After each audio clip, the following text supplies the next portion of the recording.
السلام علیکم، آپ دیکھ رہے ہیں ہو کیا رہا ہے۔ میں ہوں فیصل عباسی، عارف نظامی صاحب ساتھ ہیں۔ شکریہ نظامی صاحب، آپ کا بین الاقوامی مالیاتی مانیٹرنگ کے ادارے موڈیز کی جانب سے ایک رپورٹ سامنے آئی ہے جس میں وہ بتا رہے ہیں کہ رواں سال پاکستان کی ترقی کی شرح 1.5% رہے گی، جبکہ 2022 تک یہ 4.4% رہنے کا امکان ہے۔ سوال یہ ہے کہ یہ جو مثبت اشاریے سامنے آ رہے ہیں، ان کا آپ کی ہماری یعنی عوام کی زندگی پہ کیا اثر پڑ رہا ہے؟ اس سے متعلق پروگرام میں کچھ ڈسکس کریں گے۔ دوسری جانب آج سپریم کورٹ میں سماعت ہوئی ہیں، جو صدارتی ریفرنس جمع کروایا گیا اوپن بیلٹ کے لیے، اس پہ اٹارنی جنرل نے دلائل دیے ہیں، اس سے متعلق بھی بات کریں گے۔ لورا لائی میں پی ڈی ایم کا جلسہ ہوا، مولانا فضل الرحمان نے خطاب کیا، کہتے ہیں کہ طاقتور اداروں کی بالادستی نہیں مانیں گے، یہ بھی آج کے پروگرام میں شامل ہے۔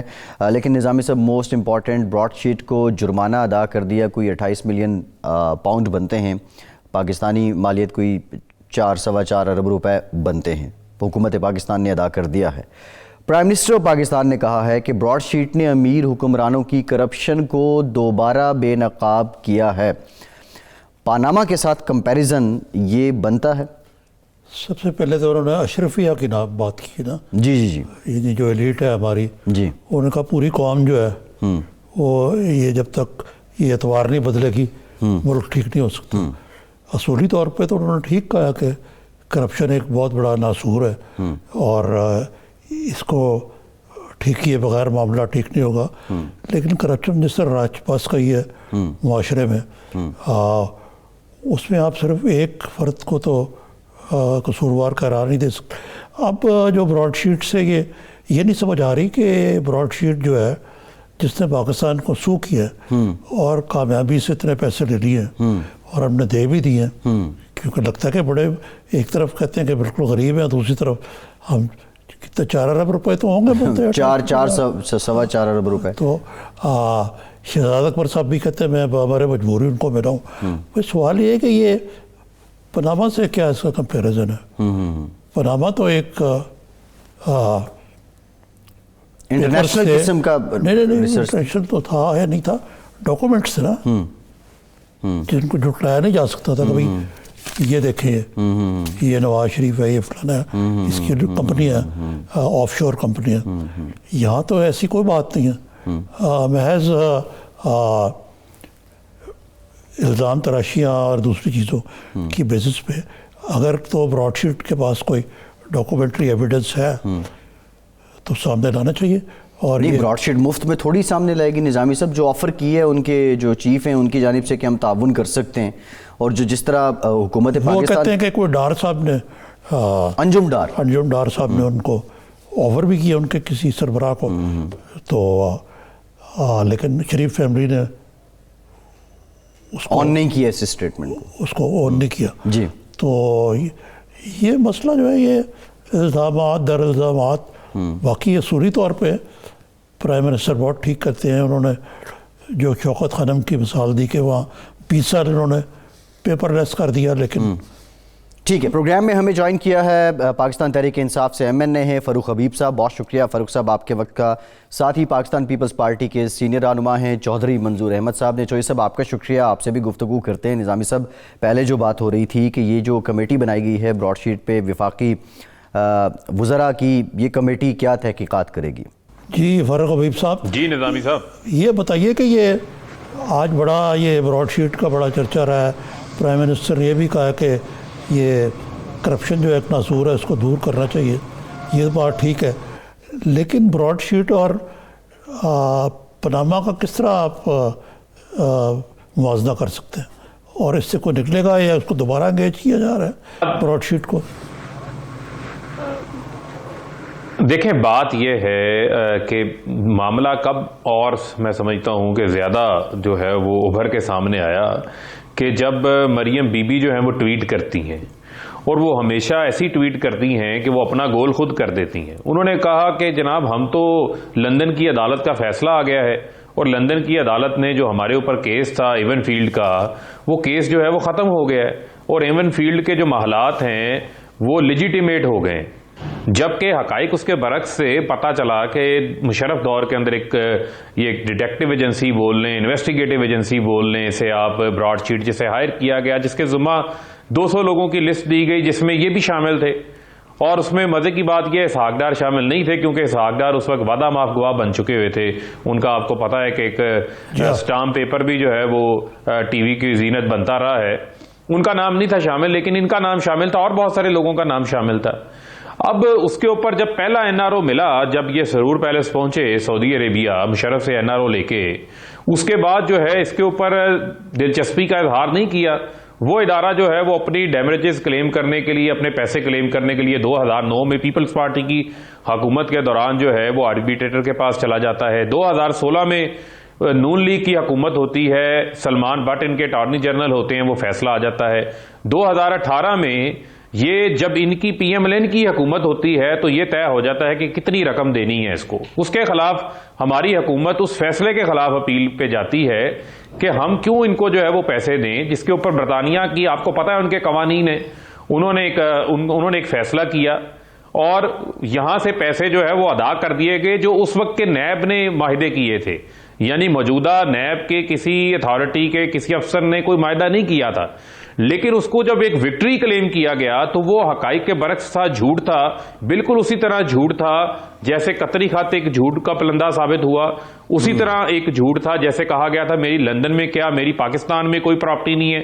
پھر اس سے بڑی بات جو سامنے آئی کہ ان کو بھی وہ کہتے ہیں, انکشاف کرتے ہیں کبھی مساوی کہ مجھے 25 ملین پاؤنڈ کی آفر کر کے جو ہے 25 ملین پاؤنڈ یا 25 ملین ڈالر کی رقم جو ہے ہم سے بھی NRO لینے کی کوشش کی گئی. ہمیں بھی کہا گیا کہ آپ رک جائیں, آپ تحقیقات جو ہیں وہ نہ کریں. اور وہ جوڑتے ہیں کہ میاں صاحب کا کوئی عزیز ہے, رشتہ دار ہے, اور بے شمار ان کے, آپ کو پتا ہے ان کا 70% خاندان تو جو ہے وہ باہر ہی بیٹھا ہوا ہے کیونکہ وہیں منی لانڈرنگ کی ہوئی ہے, وہیں پر جو ہے وہ سارے ان کے جو ill gotten wealth ہے وہ وہیں پہ موجود ہے.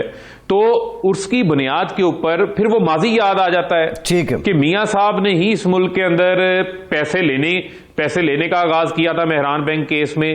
میاں صاحب نے چھانگا مانگا کا میلہ لگایا, میاں صاحب نے BMW دی, جنرل آصف نواز مرحوم کے بھائی نے کتاب میں لکھا, میاں صاحب نے کوئٹہ بینچ پہ بریف کیسز چلائے, میاں صاحب نے حدیبیہ پیپر مل کا جو بینیفیشری ہیں وہ کیسز میں نے نہیں بنائے تھے, وہ چوری منظور صاحب کے رحمان ملک نے بنائے تھے.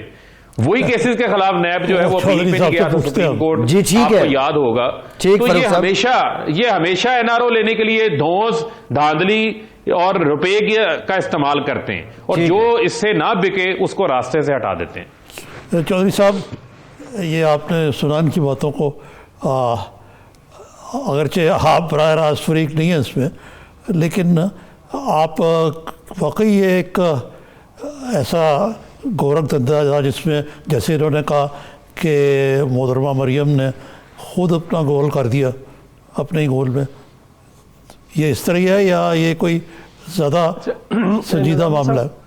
پرابلم یہ ہے کہ ہم بہت سارے بے صبرے ہیں اور کنکلوژنس پہ جمپ کرتے ہیں چیزیں ٹھیک ہونے سے پہلے یا اپنے لاجیکل اینڈ پہ پہنچنے کے پہلے. وہ ہم سب کی عادت ہے, من حیث القوم ایسا ہی ہے.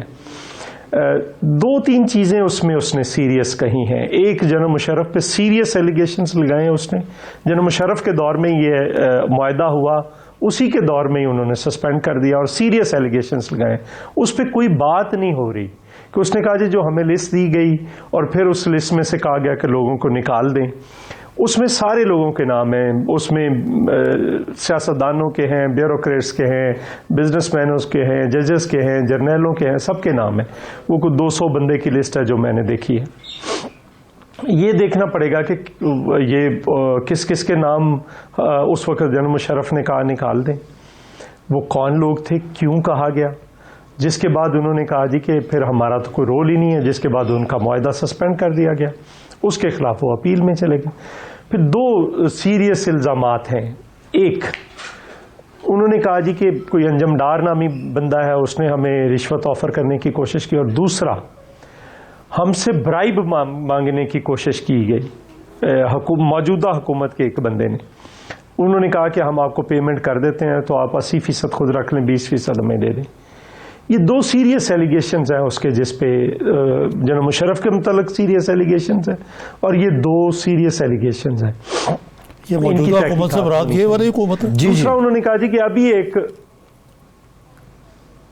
اسی حکومت کے ایک بندے کی بات کی ہے نا, جی جی اور میرا خیال ہے اب تو کل انٹرویو میں کہا، لیکن میرا خیال ہے اب اس نے نام بھی آج کوئی لے دیا ہے شہزاد اکبر صاحب کا، یا پتہ نہیں کسی کا نام لیا ہے، مجھے ایگزیکٹ نہیں پتا، میں ایسے بات کروں گی وہ غلط ہو جائے گا، لیکن کسی کا نام لے دیا ہے۔ دوسری میری گزارش یہ ہے کہ انہوں نے کہا کہ ہمیں ابھی ایک اور اکاؤنٹ کا پتہ لگایا جس میں پتہ نہیں، پہلے تو اس نے کہا کہ بلینز آف ڈالرز، پھر اس نے کہا کہ $1 بلین تھا، تو وہ کم از کم پتہ کیا جائے کہ وہ کون سا ہے اور کہاں سے پیسے گئے اور کیا گئے اور کیا نہیں گئے۔ تو یہ ساری چیزیں ایسی ہیں، اگر اس کی بات کو بلیو کرنا ہے تو پھر اس کو بھی بلیو کر لیا جائے کہ اس نے کہا کہ عمران خان جو ہے یہ ایک بہت بڑی مایوسی ہے، ایک بالکل ایک اور کرپشن کے فرنٹ سے لے کر کسی جگہ پہ کوئی کام نہیں یہ کر رہے، صرف باتیں کر رہے ہیں، تو اس کو بھی پھر بلیو کر لیا جائے۔ جی جی رہی بات کرپشن کی جو ابھی آج بات کی ہے، اس کے دو پہلو ہیں، میں صرف ایک فکرہ جی جی صحیح، اس کے دو پہلو ہیں۔ ایک یہ ہے کہ انٹرنیشنل ٹرانسپیرنسی کی رپورٹ دیکھ لیں، وہ کیا کہتی ہے، ہم 117 سے 120 پہ چلے گئے۔ دوسرا، عام بندے سے پوچھ لیں، اگر اس پہ اعتبار نہیں تو عام بندے سے پوچھ لیں، کیا فیصل آباد کے اندر فاروق حبیب صاحب کے یا میرے قصور کے اندر تھانوں میں، کچہریوں میں، تحصیلوں میں، پٹوار خانے میں، بلدیہ میں، ایل ڈی اے میں، سی ڈی اے میں یہ رشوت کم ہوگی ہے یا زیادہ ہوگی ہے، کسی سے پوچھ لیں، وہ ہر بندہ آپ کو بتا دے گا۔ یعنی رشوت یہاں پہ بھی زیادہ ہوگی ہے، انٹرنیشنل کمیونٹی بھی، ایجنسی بھی کہہ رہی ہے، اور پھر یہ جو اس نے تو سیدھے الزامات لگا دیے۔ اب ان تینوں چاروں چیزوں پہ بالکل اس پہ کرنی چاہیے، فاروق صاحب تحقیقات ہونی چاہیے۔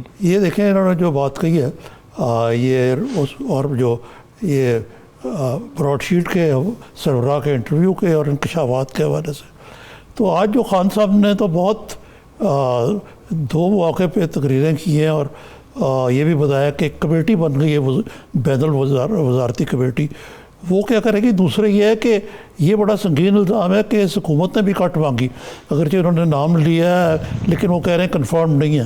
تو یہ اگر آپ باقی لوگوں کو کہہ رہے ہیں، اشرفیہ اور نواز شریف، تو پھر تو آپ کو کیا کہتے ہیں پنجابی منجی تلے بھی ڈانگ پھیرنی چاہیے، پہلے تو اس کا آپ بندوبست کریں، چیریٹی ویگنز ایٹ ہوم۔ سر دیکھیں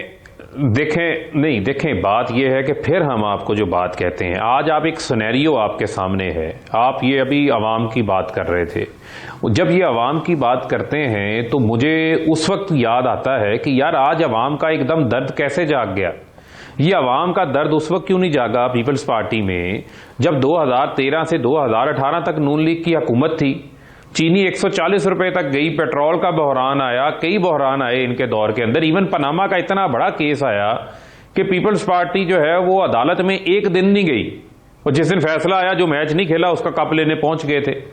اس وقت تو کوئی لانگ مارچ نہیں تھا، اس وقت تو عوام کی کوئی بات نہیں ہو رہی تھی، کیونکہ اس وقت مساکے جو ہے وہ کرپشن ہوا تھا۔ اب آپ آ جائیں، یہ میں نہیں کہہ رہا، یہ کونڈا لیزا رائس کی جو کتاب ہے نا، جس کو انہوں نے کسی جگہ چیلنج نہیں کیا، اس نے کہا ہوا ہے کہ میں نے بے نظیر بھٹو مرحومہ کی یعنی پیپلز پارٹی کی مشرف کے ساتھ ڈیل کروائی تھی، NRO کروایا تھا، جس کے تحت وہ پاکستان واپس آئی تھیں، جس کے تحت ان کے بھی کیسز ختم ہوئے، بہت سارے لوگوں کے اور کیسز ختم ہوئے۔ آج جو بھی PDM کا یہ جو سٹیج سجا ہوا ہے، جس میں کبھی فضل الرحمان صاحب آپ کو الگ تھلگ آج کل نظر آ رہے ہیں، یہ الگ تھلگ آپ کو نظر آ رہے ہیں، اس کا مقصد ہی جو ہے وہ ایک اور NRO ہے۔ تو اگر آپ لوگوں نے کرپشن نہیں کی ہوئی، کوئی کیسز نہیں ہیں، میں اسی طرف آ رہا ہوں، آپ کے سوال کی جانب آ رہا ہوں، تو پھر جو ہے وہ شور کس چیز کا ہے؟ اب جو مساوی نے آگے بات کی ہے، مساوی نے تو آگے کوئی نئی بات نہیں کی، اس نے وہی باتیں کی ہیں جو آلریڈی اسٹیبلشڈ ہیں، کس ملک میں منی لانڈرنگ ہوتی رہی، وہ دہبیہ پیپر کیس میں رحمان ملک نے کیس وہ بنایا تھا، یہ آج اسے کہہ دیں یہ وہ کیس غلط تھا، میں ان کی بات کو جو ہے وہ سننا چاہتا ہوں، اس کا جواب دے دیں۔ دوسری بات یہ ہے کہ جو باقی کیسز ہیں، اسحاق ڈار ان کی اپنی PMLN کی حکومت کے دوران ملک سے بھاگے تھے، سلمان شہباز PMLN کی حکومت کے دوران بھاگے تھے، جعلی اکاؤنٹس کا کیس ہم نے نہیں بنایا تھا، فاروق صاحب یہ بتا دیں آپ نہیں وہ ریلیونٹ جواب نہیں دے رہے نا فاروق صاحب، پوچھو کہ یہ جو کون آپ کی پارٹی کا کون آدمی نہیں ہم یہ پوچھ رہے ہیں کہ جو آپ کے کس بندے نے کٹ مانگا، جو چودھری منظور صاحب بات کریں۔ ایک بات